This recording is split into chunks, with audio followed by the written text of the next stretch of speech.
Comment créer du détachement tout en communiquant avec la personne qu'on a envie de reséduire?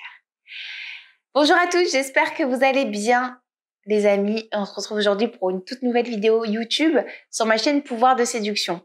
Je suis très heureuse de pouvoir tous vous retrouver et aujourd'hui je vais pouvoir vous expliquer comment être dans le détachement tout en communiquant avec son ex ou avec une personne qu'on a envie de séduire. Je sais à quel point c'est très difficile pour vous les amis d'allier détachement et communication. Pourquoi? Parce que très souvent, on pense que être dans le détachement, ça veut dire ne plus communiquer, c'est-à-dire être totalement en silence radio. Grosse erreur. Ce n'est pas le cas. Et aujourd'hui, je veux éclaircir ce point avec vous. Parce que c'est vraiment un enseignement, le détachement dans le cadre de la communication. C'est vraiment quelque chose que je travaille au quotidien avec l'ensemble de mes coachés dans le cadre de leur séduction ou de leur reconquête amoureuse. Et sachez une chose, c'est que pour pouvoir redevenir un défi, pour pouvoir tout simplement constituer un rapport d'équilibre avec une personne en amour, pour pouvoir tout simplement communiquer d'une manière fluide, d'une manière concrète, sans parler de sujets superficiels, être à l'écoute, être un défi, être une attraction, le détachement dans le cadre de la communication, c'est le meilleur moyen. Donc aujourd'hui, je vais vous expliquer comment le faire. Parce que je sais que c'est quelque chose qui vous intrigue. Quand on dit être dans le détachement dans la communication, qu'est-ce que c'est? C'est tout simplement avoir une communication où les deux personnes vont communiquer entre guillemets de la même manière. Alors bien évidemment, dans cette vidéo, je ne vais pas vous parler de PNL, parce que sinon la vidéo serait beaucoup trop longue. Mais la PNL aussi va vous permettre, elle a des outils pour pouvoir créer le même niveau de communication, le même tempo de communication. J'en parlerai dans une autre vidéo, mais là je vais juste vous expliquer le détachement dans le cadre de la communication. C'est-à-dire que quand vous allez communiquer avec la personne, vous devez être égal à égal. C'est-à-dire un message déjà est égal à une réponse. Si la personne vous envoie un long message, vous pouvez envoyer aussi un long message, mais il faut toujours que ça soit un rapport d'égal à égal. C'est pas un message pour 6 messages. D'accord? Pareil, quand vous allez dans le détachement dans la communication, qu'est-ce que ça va être? Vous n'allez pas répondre du tac au tac. C'est-à-dire, la personne que vous avez envie de reséduire ou séduire vous envoie un message, vous allez prendre le temps de répondre, ce qui prouve un détachement parce que pendant ce temps-là, vous allez être en train de faire votre activité ou autre. Peut-être qu'elle va le voir à travers les réseaux, etc. Mais vous allez prendre le temps avant de répondre.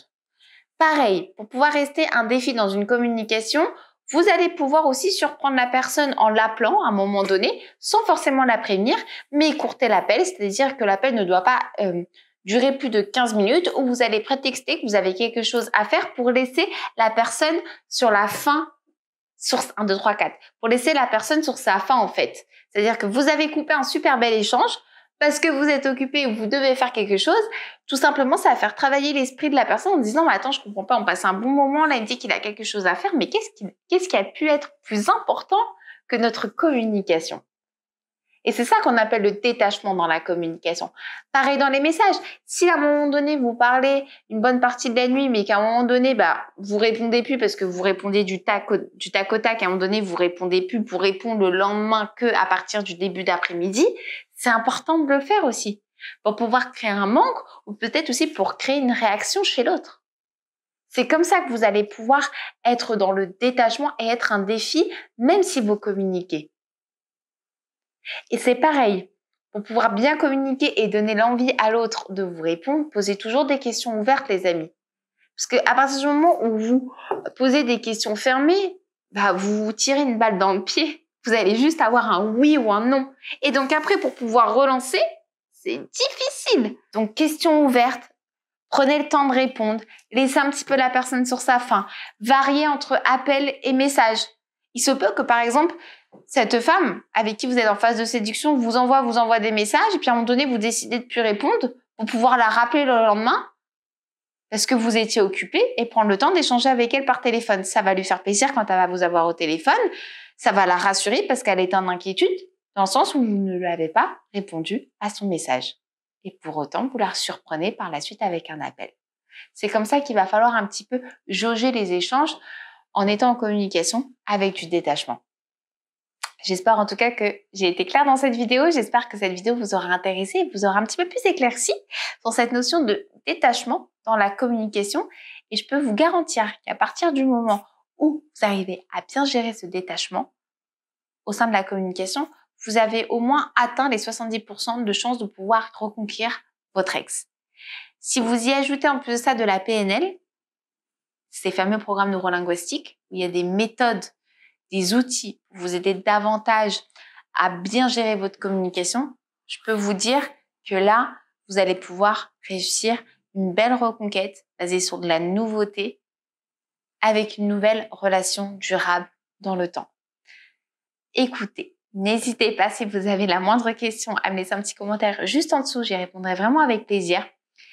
Si vous n'êtes toujours pas abonné à ma chaîne, n'hésitez pas à vous abonner juste en dessous. Vous verrez qu'au quotidien, je partage de nombreux contenus vidéo pour que vous puissiez vous sentir mieux dans votre vie sentimentale et surtout que vous soyez conscient de votre valeur et que vous puissiez connaître